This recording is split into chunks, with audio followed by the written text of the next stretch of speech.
रूप पाहता लोचनी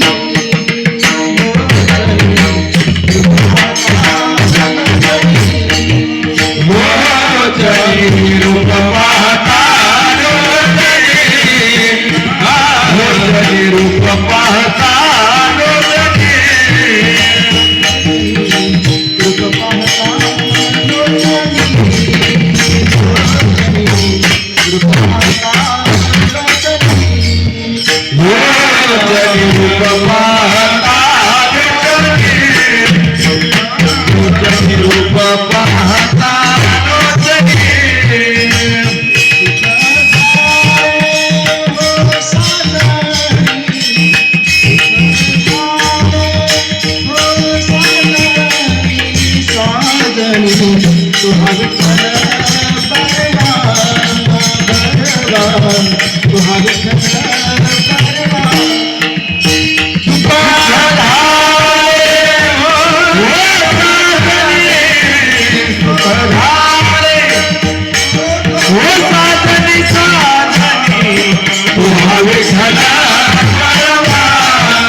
तू हा विठ्ठला बरवा बरवा तू हा विठ्ठला बरवा जय जय राम कृष्ण हरे जय जय राम कृष्ण हरे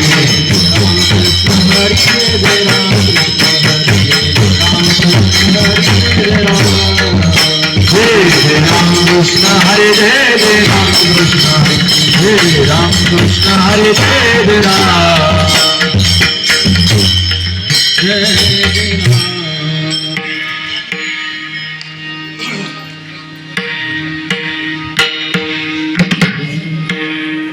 संसाराचे अंगी अवघीच व्यसने संसाराचे अंगी अवधूत व्यसने अंगी अवघीच व्यसने संसाराचे अंगी अवधूत व्यसने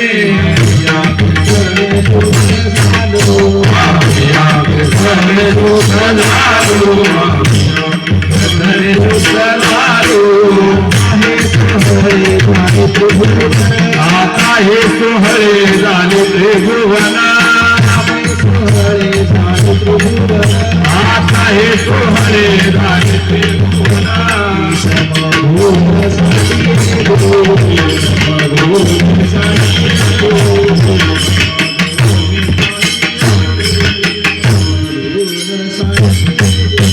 ब्रह्मपुरी वास करणे अखंड मपुरे वास करणे अखंड वास करणे अखंड मपुरे वास करणे अखंड नभेखने तोंड विकाराचे नभेखने तोंड विकाराचे आता हे सोहळे झाले त्रिभुवना आता हे सोहळे झाले त्रिभुवना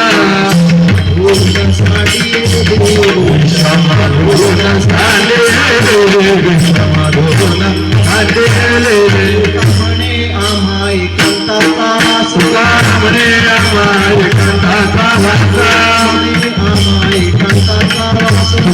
म्हणे आम्हा एकांताचा वाचा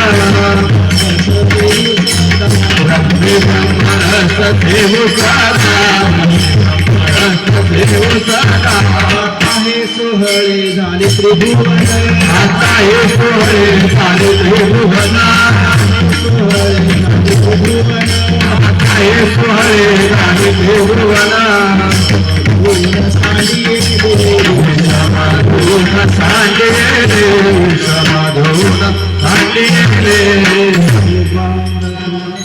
जय जय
संसाराचे अंगी संसाराचे अंगी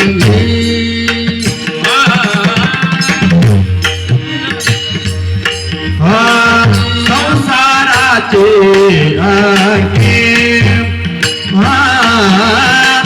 संसाराचे अंगी अवघीच व्यसन संसाराचे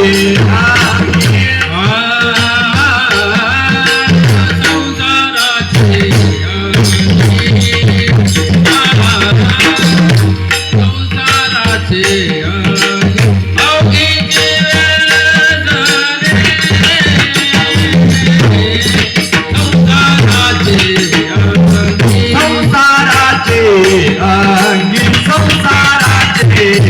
रांगे संसाराचे रांगे अवघीच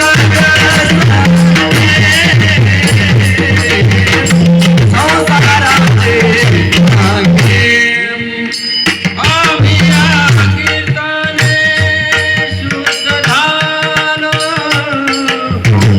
आम्ही कीर्तने शुद्ध झालो आता हे जोडे आता हे जोडे झाले निमुवानी आता हे जोडे आम्ही कीर्तने शुद्ध झालो आम्ही कीर्तने शुद्ध झालो आता हे सोहळे आता हे सोहळे झाले त्रिभुवन आता हे सोहळे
संसाराच्या अंगी अवघीच व्यसने, संसाराच्या अंगी अवघीच व्यसने, आम्ही या कीर्तने शुद्ध झालो, आता हे सोहळे झाले त्रिभुवन, विषमधून सांडेली. ब्रह्मपुरी वास करणे अखंड, ब्रह्मपुरी वास करणे अखंड, न देखिजे तोंड विटाळाचे, आता हे सोहळे झाले त्रिभुवन, विषमधून सांडेली. तुका म्हणे आम्हा एकांताचा वास, तुका म्हणे आम्हा एकांताचा वास, ब्रह्मी ब्रह्मरस सेवू सदा किंवा भोगू सदा, आता हे सोहळे झाले त्रिभुवन, विषमधून सांडिली. विठ्ठल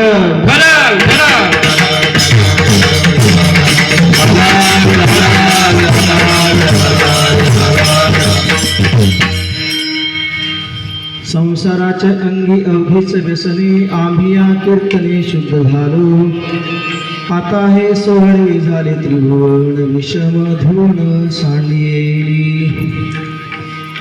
प्रस्तुत या ठिकाणी संत तुकाराम महाराज बीजोत्सव हा गेली 45 वर्षाहून चालत आलेला आणि म्हणजे अगदी 80 वर्षापासून आम्ही या ठिकाणी पाहत होतो असा सुरू आहे.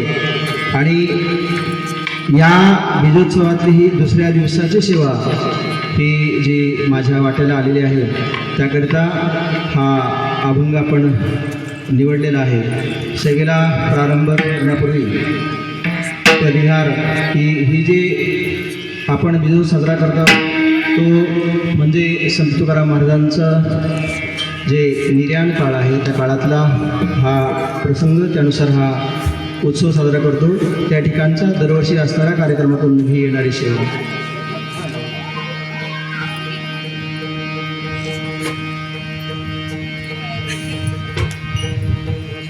वर गेला.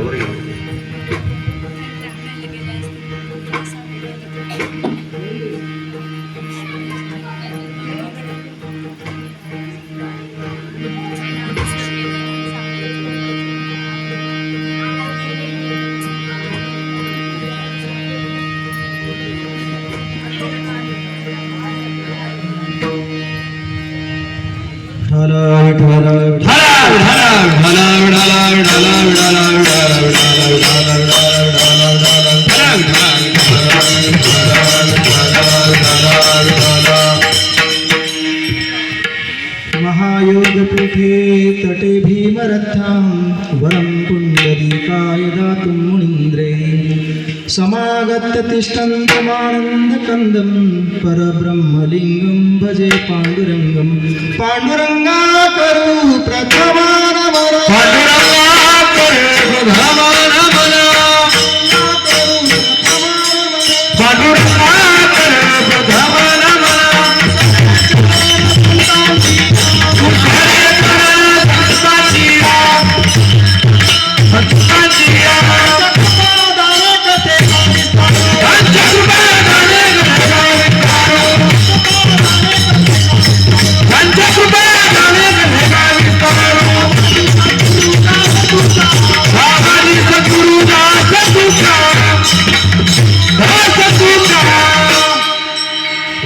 ज्ञानेश्वरा करुणाकरा दयाळा तुमचा अनुग्रह लाभलो पावन झालो चराचरी आता हृदय हे आपुले चौफाणुनिया भले वरी बैसऊ पावले श्री गुरूंची ते नमस्कारुणी आता वंदुरंग भूमिका कीर्तने उभे होती लोका काळ मृदुंग श्रोते देखा त्या माझे दंडवत विठ्ठल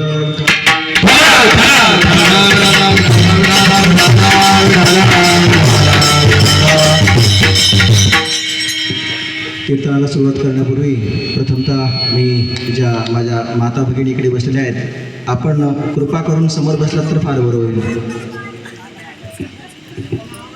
उठा उठा तिथून उठा उठा कीर्तनाला समोर बसायचं असतं उठा. आपण या ठिकाणी जर स्पीकरवाले कोणी असतील तर कृपा करून बोलतानाच आवाजाला ऐकू नका देऊ प्लीज. मॉनिटरिंग तिथं नाही खाली बोलताना आवाज प्लेन आला तर चांगला वाटतो. संसाराच्या अंगी अवघीच व्यसने आम्ही या कीर्तने शुद्ध झालो. आता हे सोहळे झाले त्रिभुवन विषम धुन सांडिले विठाला विठाला भला भला भला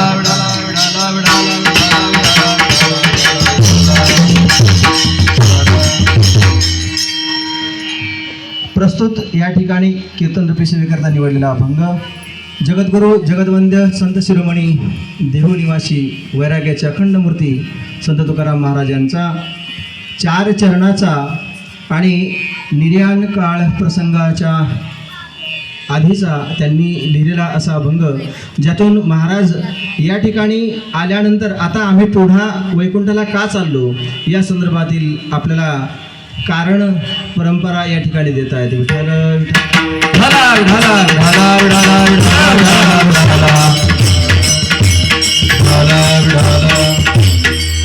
आपण जर तसं पाहिलं तर पहा सर्वांना माहिती आहे की प्रत्येकाला कुठलीही गोष्ट करत असताना त्या गोष्टीच्या पाठीमागे काहीतरी कारण असतं. कारण संत या ठिकाणी किंवा देवही आपण म्हणूया अवताराला आले. अवताराला का आले याला कारण होतं. अवताराला आल्यानंतर या ठिकाणी जे काही कार्य केलं ते कार्य तसं का केलं यालाही कारण आहे.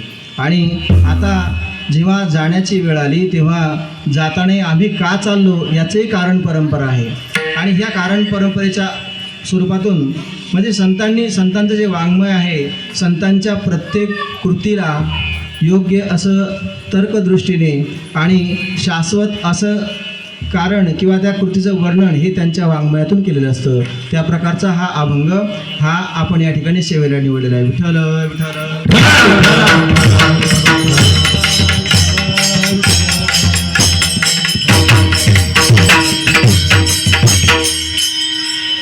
कारण आपल्याला माहिती आहे की आपण जेव्हा संत अवताराला आले अवताराला येताना काय कारण सांगितलं. आम्ही वैकुंठवासी आलो याची कारणाशी आलो म्हणे तुका मी नामाचा धारक आलो म्हणे तुका मी नामाचा धारक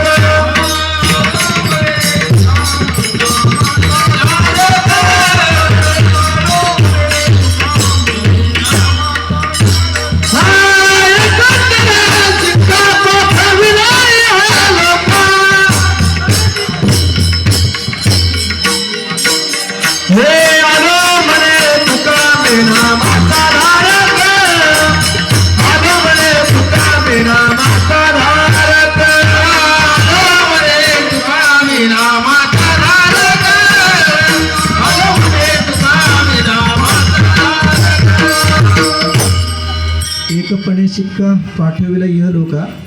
पण आपल्याला असं म्हणत होतं की आम्ही वैकुंठवासी आलो याची कारणाशी बोलिले जे ऋषी साच भावे वर्ताया झाडू संतांचे मार्ग आडराणी भरले. यासाठी अवतार कार्य अवतराला आले आणि प्रत्येक संताने जे काय कार्य केलं ते कार्य एका विशिष्ट प्रकारे केलेलं कार्य आहे. त्या प्रत्येक कार्याच्या पाठीमागे अनेक वेगवेगळी कारणं असतात आणि ही कारण परंपरा पाहत असताना पहा ना, आता तुम्ही आम्ही सर्वजण या ठिकाणी या मंडपामध्ये आलो आहोत. कशासाठी आलो? त्यालाही काही कारण आहे ना. तुम्ही कीर्तनाला आलात, मीही कीर्तनाला आलो आहे, पण सर्वच जण कीर्तनाला आले असताना आपल्याला त्या पाठीमागे काहीतरी कारण आहे की नाही?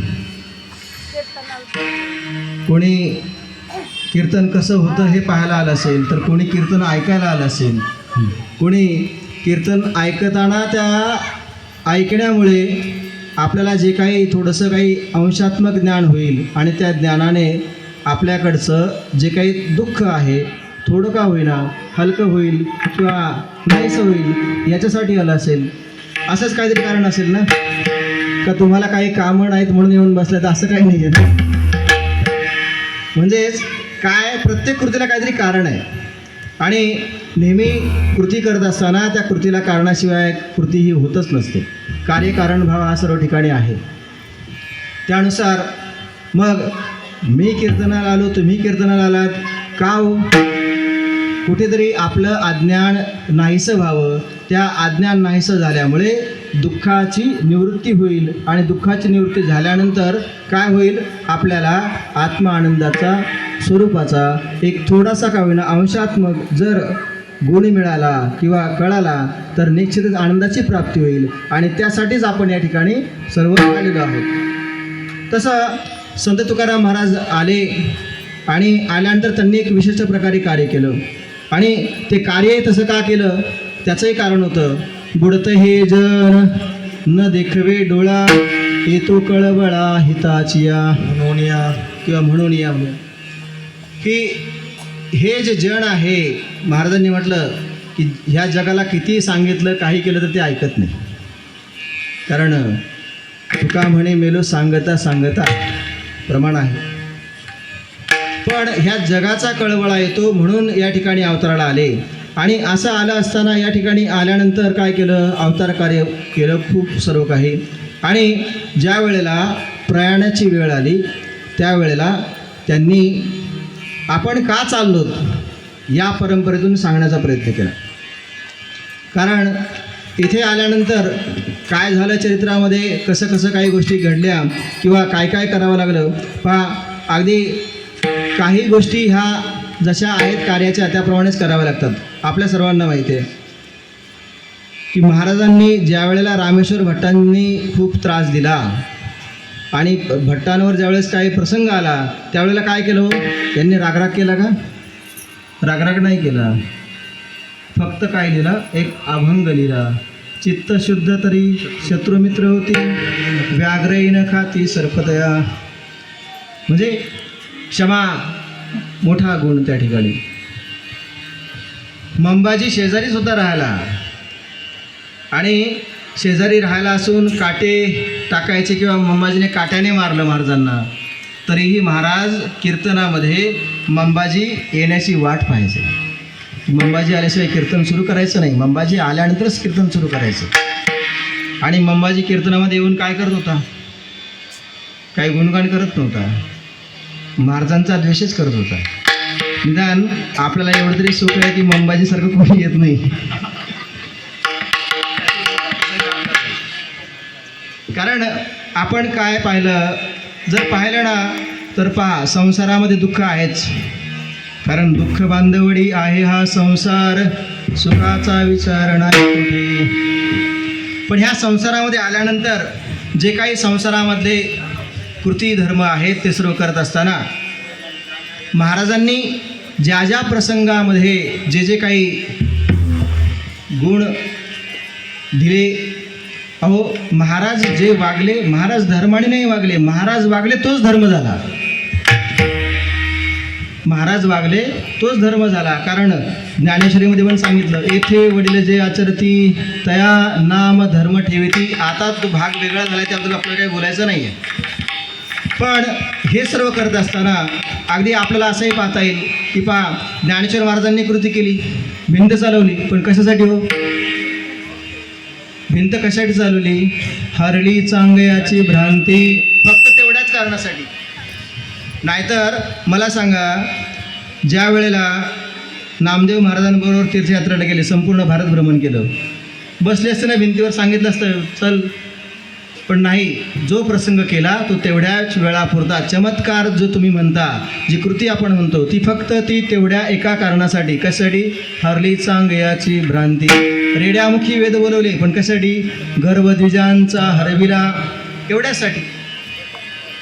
तसं संत तुकाराम महाराजांनी त्यांच्या चरित्रामध्ये, त्यांच्या कार्यपरंपरेमध्ये अनेक कृती केल्या. त्या पण त्या प्रत्येक गोष्टीला काहीतरी कारण होतं, आणि त्या कारणाची परंपरा त्यांनी त्यांच्या अभंगांमधून सांगितलेली आहे.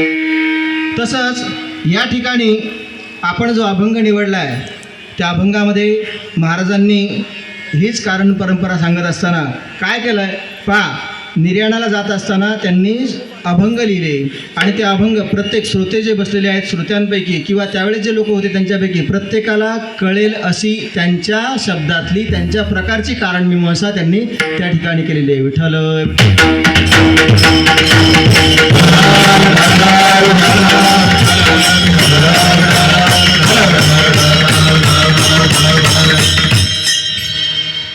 कारण संसार जर आपण म्हटलं, संसाराची व्याख्या करणं हे तसं खूपच मोठं काम आहे. कारण आपल्याला की संसाराची व्याख्या फार वेगळी असते. आपल्याकडे तर पद्धत आहे की मुलाचं लग्न झालं की म्हणायचं लागला संसाराला, व त्याच्या आधी काय परमार्थ करत होता. खरं पाहिलं तर संसार हा एवढाच नाही आहे. अनादी कालापासून, अनंत कालापासून आपण जे 84 लक्ष योनी फिरत आलेलो आहोत, ह्या प्रत्येक गोष्टीसाठी जे काही चाललं आहे ते सगळं संसार आहे. आणि काय होतं, संस्कृतमध्ये वचन आहे काय? संतत गमनात अनादरो भवती. सारखी सारखी कृती केली किंवा सारख्या सारख्या गोष्टी आपण त्याच करत राहिलो, त्यात अनादर निर्माण होतो. पण हे वचन खोटं ठरवलं आहे फक्त एकाच गोष्टीने, त्याचं नाव संसार आहे. कारण मला सांगा ना, दर दिवस आपण तीच कामं करतो, तरी आपली त्या संसाराविषयीची आसक्ती थांबते का? हां, एवढंच कशाला?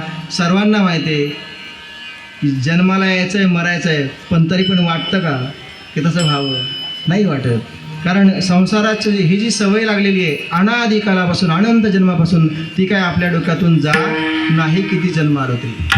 पण महाराजांनी मात्र सांगितलं, या ठिकाणी आल्यानंतर आम्ही काय केलं? आम्ही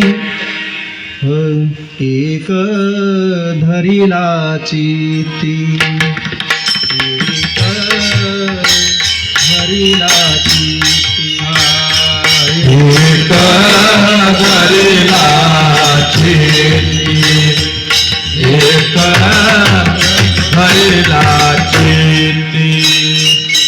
आम्ही रखुमाईचा पती, आम्ही रखुमाईचा पती, हरिला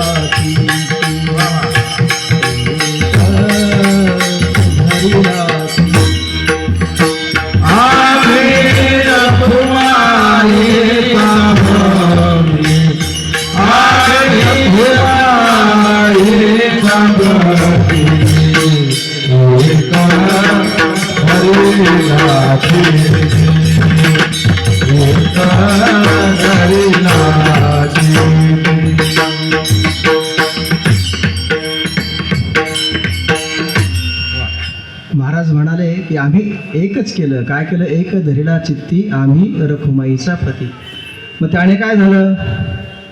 त्याने झाले सकळ काम.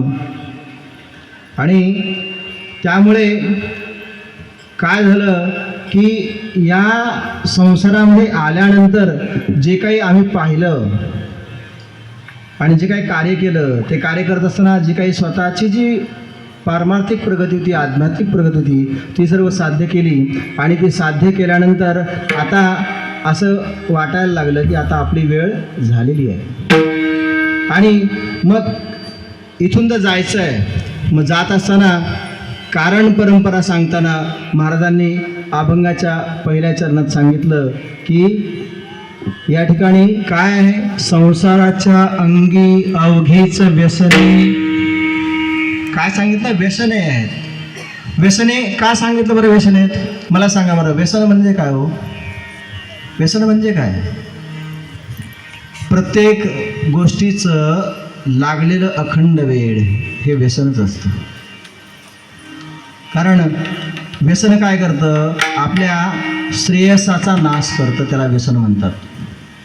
आपल्या श्रेयसाचा नाश ज्याने होतो त्याला व्यसन म्हणतात. आता पहा, आपल्या सर्वांना माहिती, म्हणजे बाकीची उदाहरणं मी सांगत बसणार नाही, पण एखाद्या गोष्टीचा नाद लागला, वेड लागलं, आपण काय म्हणतो? हा व्यसनाधीन झाला. फरक एवढाच आहे, चांगल्याचं वेड लागलं त्याला आपण छंद लागला म्हणतो, आणि वाईटाचं लागलं की त्याला व्यसन लागलं म्हणतो. एवढाच फरक आहे, बाकी काही शाब्दिक फरकामध्ये वेगळं काही असत नाही. या संसारामध्ये आल्यानंतर जे काही आहे त्या प्रत्येक गोष्टीचं प्रत्येकाला लागलेलं काय आहे? व्यसन लागलं आहे. आणि ही व्यसनं वेगळ्या वेगळ्या प्रकारची आहेत, ती आपण पाहणारच आहोत. पण महाराजांनी सांगितलं की येथे आल्यानंतर पाहिलं संसाराच्या अंगी अवघीच व्यसने आहेत. पण काय केलं? आम्ही या कीर्तने शुद्ध झालो.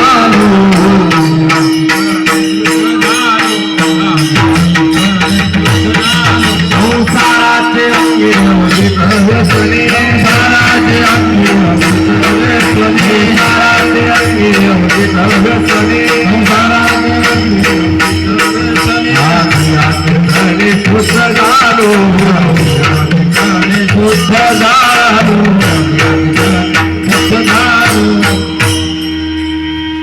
संसाराच्या अंगी अवघीच व्यसने, आम्ही या कीर्तने शुद्ध झालो. महाराज म्हणाले की आम्ही या कीर्तनाने काय झालो? शुद्ध झालो. आता कीर्तनाने शुद्ध झालो म्हणजे नेमकं काय झालं हे आपण पाहणार आहोत. पण हे पाहत असताना पहा काय होतं की संसारामध्ये इतका माणूस घडून गेलेला आहे, रममाण झालेला आहे की त्याला अक्षरशः म्हणजे आपल्यालाही एक दिवस जावं लागणार आहे याचं सुद्धा भान राहिलेलं नाही आहे. आणि तुम्हाला आम्हाला प्रत्येकालाच पहा, आपलं जे प्रारब्ध कर्म आहे, प्रारब्ध कर्मानुसार एकदा आपलं प्रारब्ध कर्म भोगून संपलं की त्या क्षणाला इथून जावंच लागणार, थांबता येणार नाही.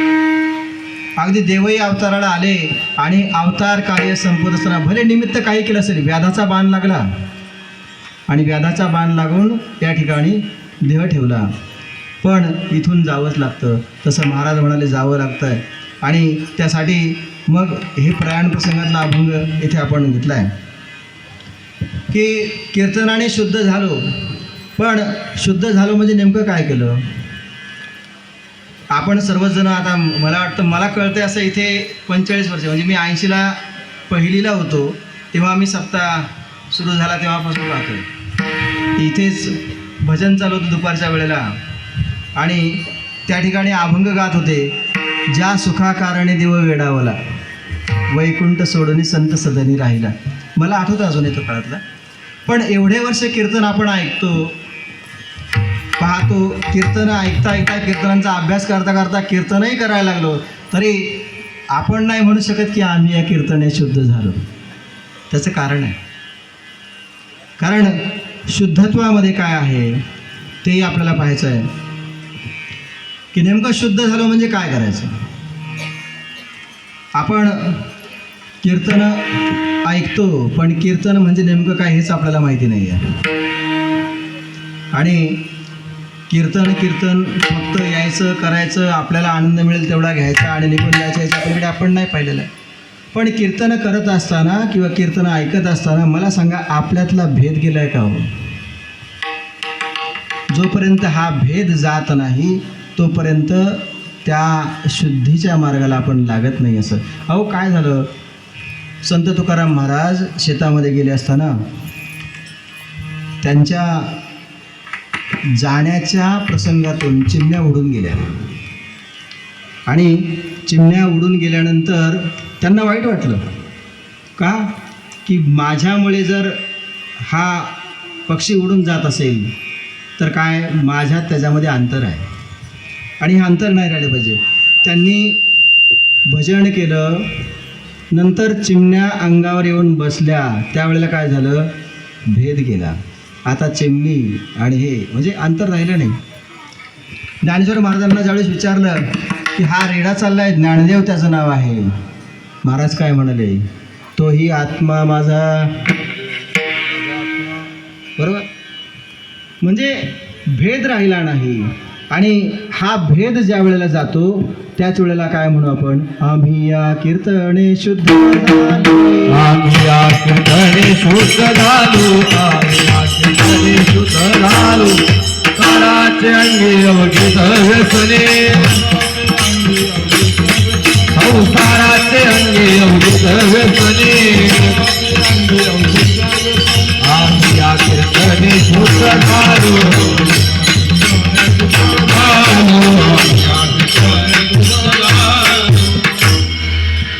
म्हणजे भेद गेला तर आपण शुद्धत्वाला पाहू. आणि ही शुद्धी कीर्तनानेच मिळते. म्हणजे काय हो, नामस्मरणाने मिळते. आपण हरिपाठात पाहिलं तरी काय होय, हरिमुखे म्हणा, हरिमुखे म्हणा.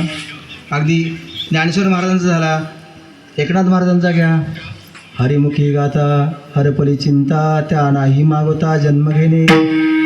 म्हणजे प्रत्येक ठिकाणी आम्ही नामाचे धारक, नाम आपण घ्यावं आणि नामस्मरणानेच काय होईल, शुद्धता येईल. म्हणण्यापेक्षा नामस्मरण करत असताना या ठिकाणी जे आपल्याला म्हटलं आहे, दुःखरूप निवृत्ती करायची, आत्मानंदाची प्राप्ती करायची. पण दुःखरूप निवृत्ती कशी जाणार आहे, ज्या वेळेला बोध होईल आपल्याला.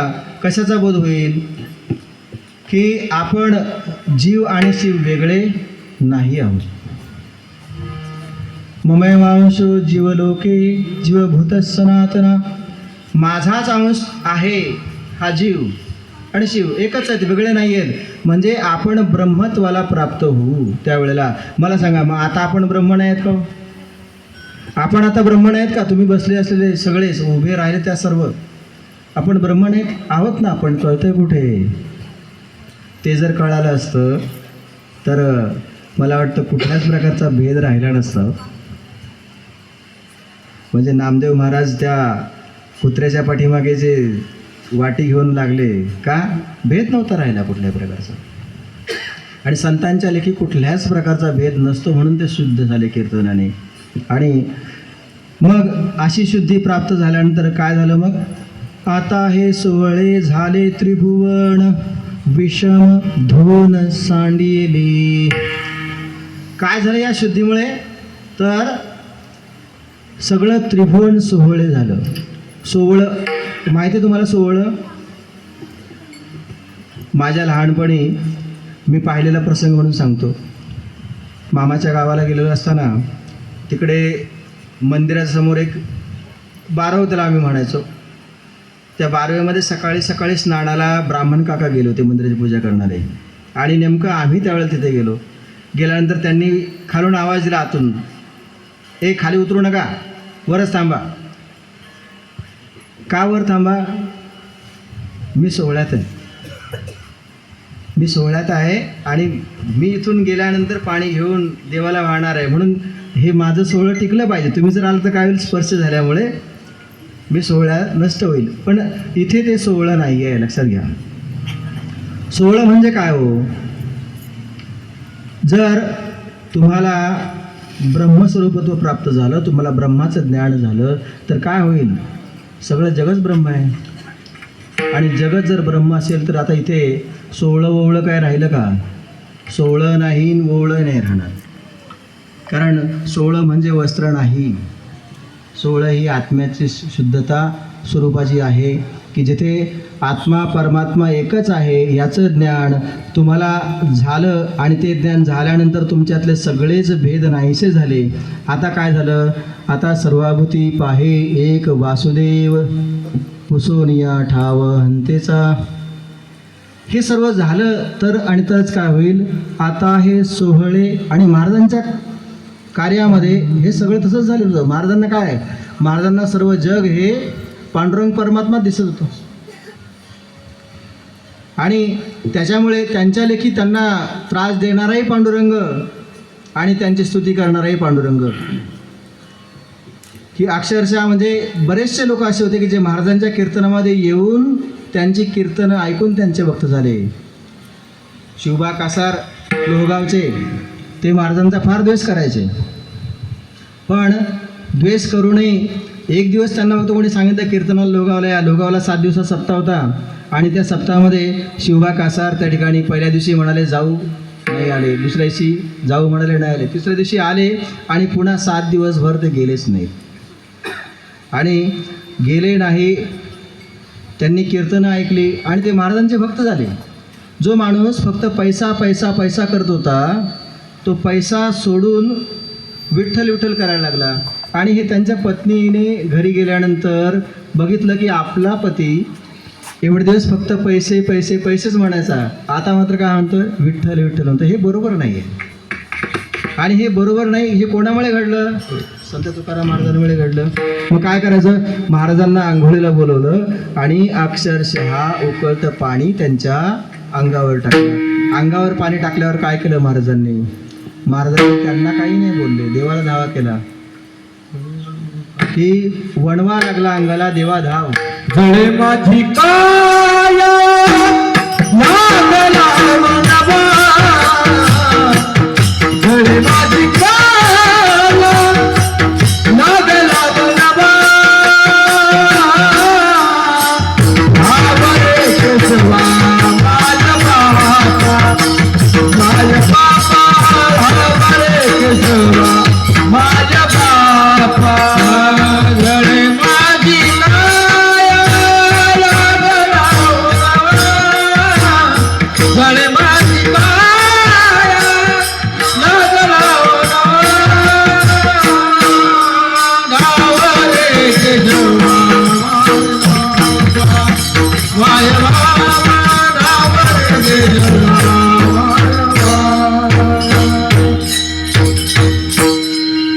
जळे माझी काया लागला ओढवा, धावरे केशवा पांडुरंगा. अहो, देवाने सर्व त्या गोष्टी स्वतःकडे घेतल्या. महाराजांच्या अंगाचा दाह कमी झाला, पण झालं काय, या शिवबा कासाराच्या पत्नीच्या अंगावर कोड उठले. आणि हे कोड पाहिल्यानंतर तिला म्हणजे खूप वाईट वाटलं की काय झालं माझ्याकडून हे असं. आणि मग शिवबा कासारांनी काय केलं, महाराजांनी आंघोळ केलेलं जे पाणी होतं त्या पाण्याने जी माती भिजली होती ती भिजलेली माती अंगाला लावली, त्याबरोबर ते कोड नाहीसे झाले. एवढं महाराजांचं कार्य की अगदी वैऱ्याला सुद्धा क्षमा. आणि यामुळे महाराजांसाठी सगळं त्रिभुवन हे सोहळंच झालेलं होतं. आणि हे सोहळं होताना काय केलं, विषम धुवून सांडियेली. पहा, जगामध्ये विषमता आहे, विषमता आहे ना, आहे की नाही, तुम्हाला काय वाटतं जगामध्ये विषमता आहे की नाही. आता समानतेसाठी किंवा समानत्वासाठी बऱ्याचशा गोष्टी चालतात, पण खरं सांगायचं म्हटलं तर विषमतेतच जग चाललेलं आहे. विषमता नसेल तर जग चालणार नाही. एका ठिकाणी पाऊस पडत असतो, दुसऱ्या ठिकाणी दुष्काळ पडलेला असतो. एका ठिकाणी 6 महिने अंधार, एका ठिकाणी 6 महिने उजेड. एक शीत प्रदेश आहे, एक उष्ण प्रदेश आहे. सकाळचं तापमान वेगळं, संध्याकाळचं तापमान वेगळं. प्रत्येक ठिकाणी पहा ना, तुम्ही आम्ही सुद्धा विषमच आहोत ना. जर सगळेच समान असतो तर, सगळेच जर समान असतो तर मला सांगा, मग वाजवलं कोणी असतं, कीर्तन कोणी केलं असतं, गायलं कोणी असतं, बरोबर ना. हां, प्रत्येकाच्या ह्याच्यामध्ये तो फरक नसता. अहो, विषमत्वाचं अगदी तुम्ही जर शास्त्र शिकत असाल तर शास्त्रामध्ये पण आहे, म्हणजे प्रवाह हा नेहमी उंचावरून खाली धावतो, खालारा धावे पाणी, बरोबर. शास्त्राने सांगितलेल्या गोष्टी आहेत की जास्त आहे तिकडून कमी आहे तिकडे, हा प्रकार चालत असतो. आणि हे विषमत्व आहे म्हणून जग चाललेलं आहे. आयडल पोझिशन म्हणजे समानत्व झालं की स्टॉप, थांबण्याची प्रक्रिया होते, तुम्हाला चांगल्या प्रकारे माहिती असेल. आणि म्हणून महाराज म्हणाले की हे विषमत्व जे आहे ते विषमत्व काही थांबणारं नाही आहे. पण आम्ही विषमत्व कोणतं सांडलं? आम्ही मात्र समानत्वाने जग पाहिलं. कुठे पाहिलं जग समानत्वाने? की सर्वाभूती पाहे एक वासुदेव, माझ्यातला आत्मा, तुमच्यातला आत्मा, ब्रह्मस्वरूप, हे सगळं काही मला आता समान दिसायला लागलं. हे विषमत्व सांडलं. आणि विषमत्व गेल्यानंतर काय होतो तो फक्त आनंद. ठीक आहे, आपण भारतासाठी म्हणतो की नॅशनल इंटिग्रिटी म्हणजे विषमतत्वात एकत्व. तसं सगळ्या विषमत्वात एक एकत्व आहे. ते कोणतं? तर तुमचा आमचा सगळ्यांचा आत्मा तो एक आहे आणि त्याचा तो परमात्माचा अंश आहे. हे विषमत्व बाजूला केलं त्यांनी, फक्त ठेवलं मनामध्ये. आणि त्याप्रमाणे विषम धुवण सांडियेली. आणि हे सर्व असं केलं कारण का? पहा, पहिल्या चरणामध्ये पाहिलं आपण व्यसन म्हटलं, दुसऱ्या चरणात पाहिलं आपण विषम म्हटलं, तिसऱ्या चरणामध्ये आपण पाळणार होतो विटाळ. हे तिन्ही गुणधर्म ज्या ठिकाणी असतात त्याला संसार म्हणतात. संसारात व्यसन आहे, संसारात विषमत्व आहे, संसारात विटाळ आहे. हे तिन्ही एकत्र आले की जे होतं त्याला म्हणायचं संसार. आणि जर आपण कीर्तन केलं संसारामध्ये म्हणजे काय केलं? शुद्ध झालो. पहिल्या चरणात आम्ही या कीर्तने शुद्ध झालो. दुसऱ्या चरणामध्ये विषम धुवण सांडियेली. तिसऱ्या चरणामध्ये आपण पाहत काय? की ब्रह्मपुरी वास करणे अखंड. ब्रह्मपुरी वास म्हणजे काय हो? मला सांगा, एकदा ब्रह्मत्वाचं ज्ञान झालं, अहम ब्रह्मास्मी, सगळेजण ऐकतात, गुरूंचा उपदेश होतो, केला, पण हे टिकतं का हो? टिकतं का? ते टिकण्यासाठी अनेक प्रक्रिया आहेत. चिंतन, मनन, निधिध्यासन, अनेक काही गोष्टी आहेत. सगळ्या वेदांताच्या गोष्टी सांगण्यात काही तिथे आपल्यालाही वेळ लागणार आणि सांगतानाही तुम्हालाही अवघड वाटेल. पण हे सतत बिंबवणं. आता महाराजांना तर काय की त्यांनी सगळ्याच गोष्टी म्हणजे त्यांनी जसा स्वप्नामध्ये येऊन उपदेश झाला आणि नामस्मरण, किती नामस्मरण हो? नामस्मरण किती? अखंड नामस्मरण दरवर्षी, अखंड नामस्मरण. अगदी उदाहरणच जर जायचं म्हटलं आपल्याला की ज्या वेळेला तो फकीर कोणता? अनगडशाह फकीर. अनगडशाह फकीराला तुकाराम महाराज शोधायला आले. तुकाराम महाराज नाही भेटले. मुलीने कटोऱ्यामध्ये पीठ टाकलं. त्यांना वाटलं हेच तुकाराम महाराज. लोटांगण घातल्यावर तिने सांगितलं नाही, बाबा बाहेर गेले. आणि ज्यावेळेला ते शोधायला गेले त्यावेळेला कुठे होते महाराज?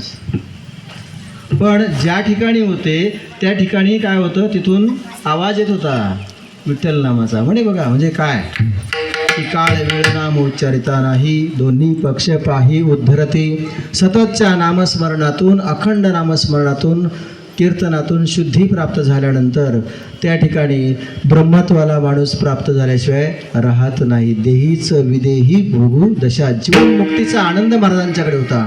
आणि या जीवनमुक्तीच्या आनंदामध्ये असल्यामुळे महाराजांनी म्हटलं ब्रह्मपुरी वास करणे अखंड, न देखिजे तोंड विटाळाचे. आता ब्रह्मपुरी वास केल्यानंतर विटाळाचं तोंड पाहण्याची गरज काय? पाहू शकत नाही, पाहायचंच नाही आहे. मला सांगा, प्रथमतः विटाळ म्हटल्यानंतर आपल्याकडे फार वेगळ्या प्रकारे त्या विटाळ या शब्दाचा अर्थ घेतात. परंतु जर संत वाङ्मयाने सांगितलं त्याप्रमाणे पाहिलं, विटाळसी हा शब्द आहे. पण विटाळसी म्हणजे काय हो? ज्याला वीट आलाय हरिनामाचा आणि जो नाम घ्यायला आळस करतो त्याला विटाळसी म्हटलंय. काय म्हटलंय? ज्याला हरिनामाचा वीट आलाय. पहा, बरेचसे लोक असतात कीर्तनामध्ये येऊन सुद्धा विठ्ठल विठ्ठल म्हणत नाहीत.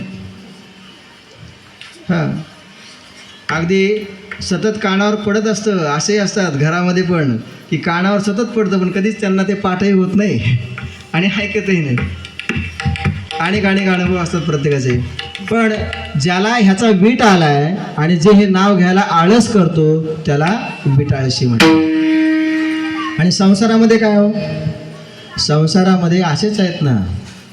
संसारामध्ये वीट आलेलेच आहेत आणि आळस करणारेच आहेत, म्हणून संसार हा विटाळच आहे.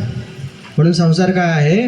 विटाळ. मग संसार विटाळ आहे, संसार व्यसनीय आहे, संसार विषम आहे आणि हे सगळं संसाराच्याकडेच आहे. ही सगळी दुःखाची रूप आहेत. विषमत्वात दुःख आहे. मला सांगा ना, आम्ही दुःखी का?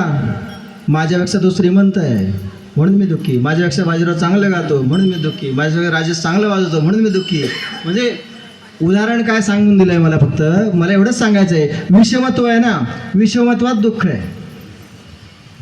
बरोबर आहे. व्यसनामध्ये दुःख आहे. कुठल्याही प्रकारचं व्यसन लागल्यानंतर मला सांगा, त्या माणसाच्या वाट्याला दुःखच येतं ना हो. संसार दुःख मूळ तो कणे संसार दुःख मूळ तो कणे नाही कोणी रात्र दिवस तळमळ नाही कोणी रात्र दिवस तळमळ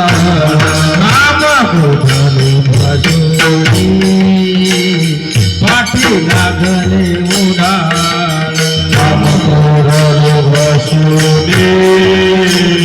पाठी लागले उडाल मिशन जाऊ दृष्टी दीन निर्मळ शरण जाऊ दृष्टी दीन निर्मळ मिशन जाऊ दृष्टी दीन निर्मळ शरण जाऊ दृष्टी दीन निर्मळ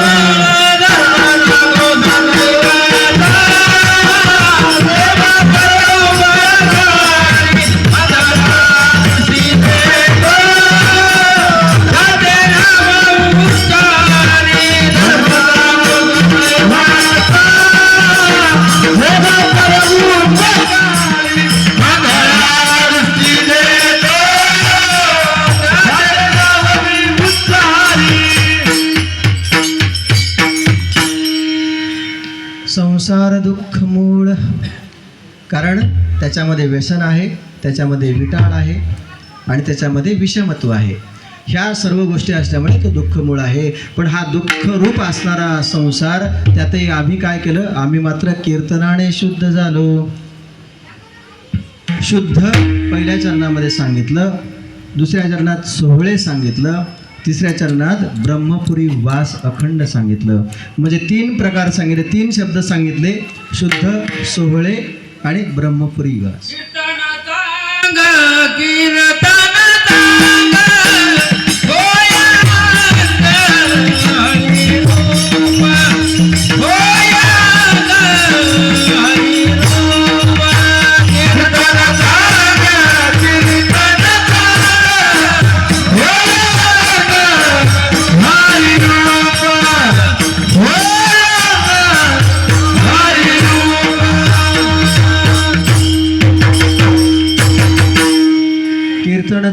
कीर्तन चांग होय अंग हरिरूप, कलियुगी उद्धार हरीच्या नामे. की कीर्तनानेच उद्धार आहे, हरीच्या नामानेच उद्धार आहे आणि तो हा नरदेह लादल्यानंतरच करता येतो, इतर जन्मांमध्ये करता येत नाही. पशु काय पाप पुण्य जाणती, उत्तम मध्यम भोग भोगिती. आणि कहे ज्ञान नाही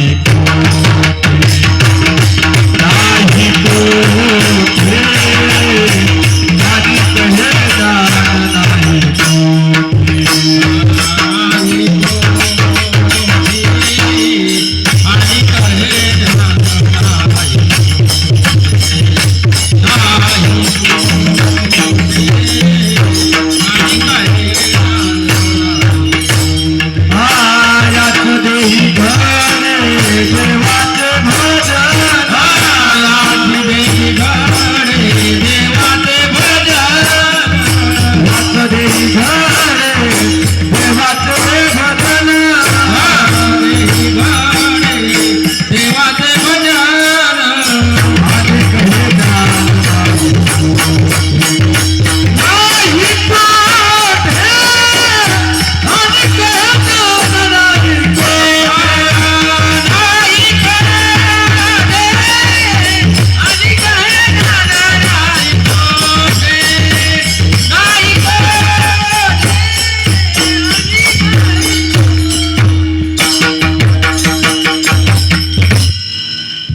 तेही घडे देवाचे भजन आणि कहे ज्ञान नाही कोठे. म्हणजे पहा, संसारात आल्याचा हाही एक फायदा आहे. म्हणजे जरी बाकीच्या गोष्टी विषमत्वात दुःखात असल्या तरी मात्र या ठिकाणी नरदेह प्राप्त झाला तर मात्र नरका नारायण बन जात आहे. आणि म्हणून महाराजांनी सांगितलं की ब्रह्मपुरी वास करणे अखंड न देखीजे तोंड विटाळाचे. आता जर ब्रह्मपुरीत वास झाला म्हणजे ब्रह्मत्वालाच प्राप्ती झाली तर मला सांगा, न देखीजे तोंड म्हटलं कशाला, देखीजे कशाला, अगदी स्पर्शही करायचा नाही अशा प्रकारे त्यांची अवस्था त्या ठिकाणी आहे.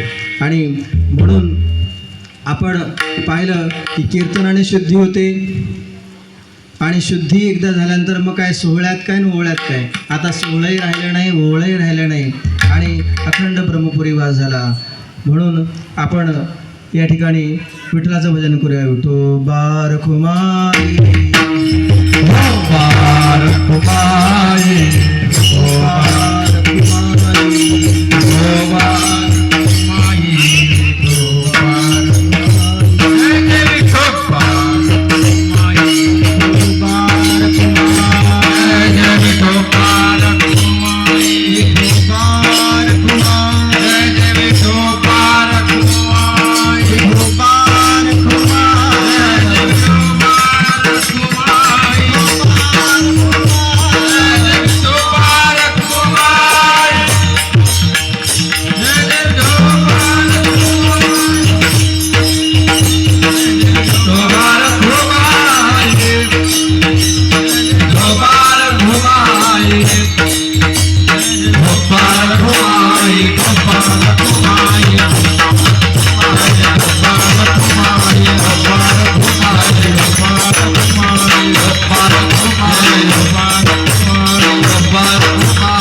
बार कुमारी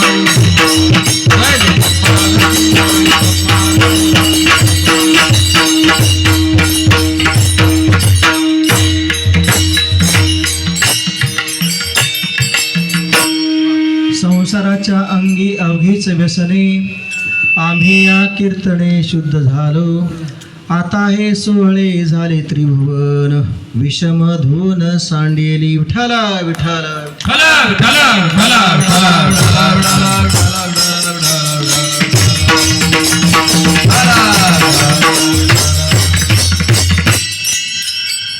आपण पूर्वार्धामध्ये पाहिलं 3 चरणांचा आपण या ठिकाणी जसा यथामती यथाअवकाश विचार केला, माझ्या बुद्धीला ज्याप्रमाणे झेपेल त्याप्रमाणे सांगितलं.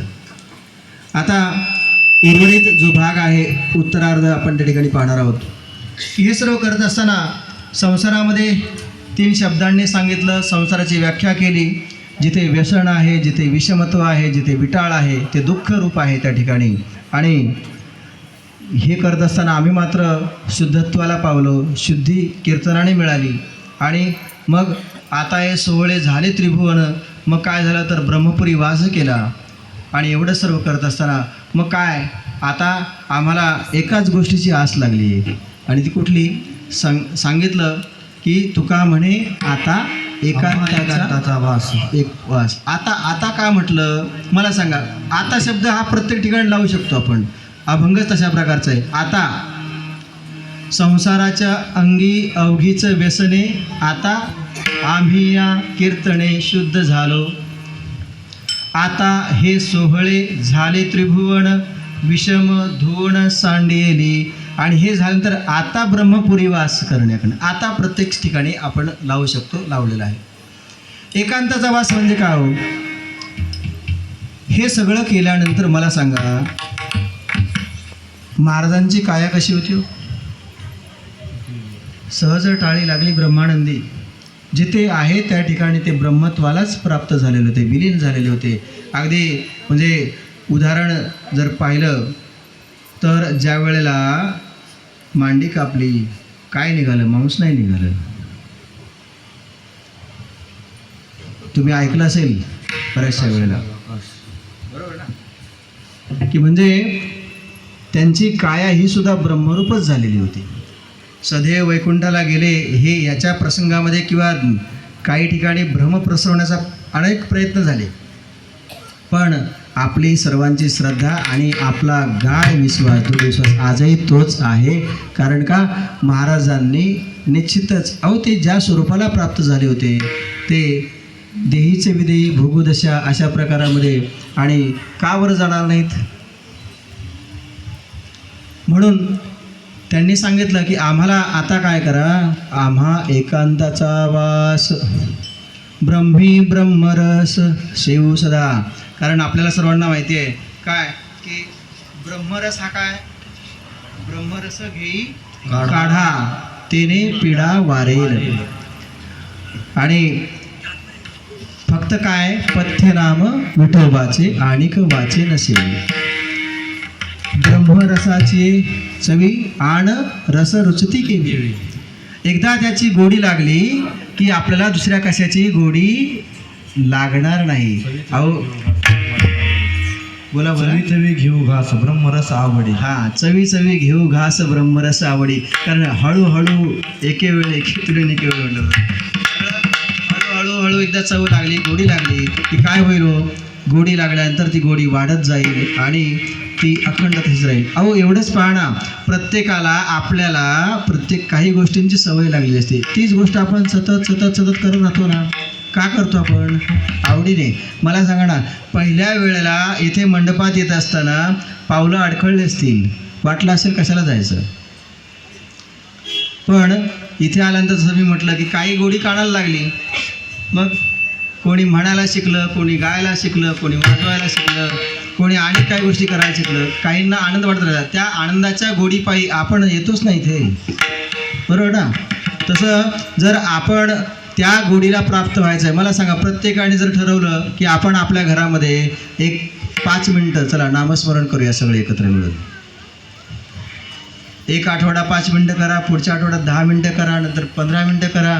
हळूहळू का होईना त्या प्रत्येकाला गोडी लागेल की नाही. सवय. हरिपाठ आता महिला करतात, त्या महिलांना इतकी आवड लागलेली आहे, जिथे असेल हरिपाठ त्या ठिकाणी मी त्यांना पाहत असतो की सगळ्या हरिपाठाला येतात. का बरं? गोडी लागली ना.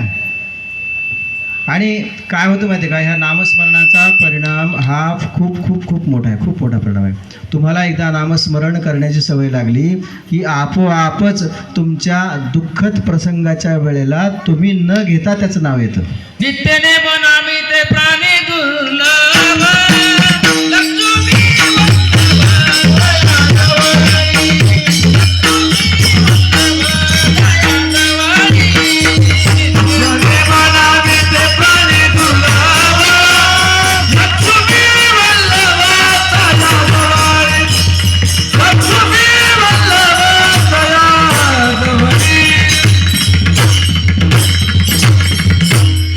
नित्यनेम नामे ते प्राणी दुर्लभ लक्ष्मी वल्लभ तया जवळी. म्हणजे नित्यनेम जर तुम्ही नामाचा केला तर निश्चितच देव तुमच्या मागे पुढे उभा राहे. सांभाळीत आलिया आघात निवाराया.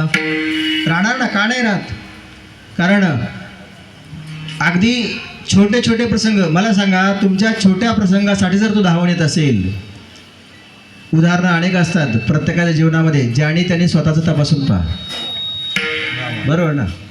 कारण वाटतं माणसाला की आता हा क्षण आला आणि ह्या क्षणामध्ये आता काय होईल हे मलाही माहीत नाही. मात्र त्यावेळेला तुम्ही तरुण जाता का, तो उभा असतो कुठेतरी. आणि ते तुमचं पूर्वपुण्याचं बळ म्हणण्यापेक्षा तुम्हाला बहुत सुकृत पदरी त्याचे मुखी हरी पैठाव. आणि म्हणून हे नामस्मरणाचं बळ, नामाने ब्रह्मत्व प्राप्त झाल्यानंतर आता मात्र आम्हाला एकांताचा वास होणार नाही. एकांताचा वास का? अविषमत्व राहिलं नाही, विटाळ राहिला नाही, व्यसन राहिलं नाही, शुद्धत्व आलं. आणि शुद्धी कशी आली?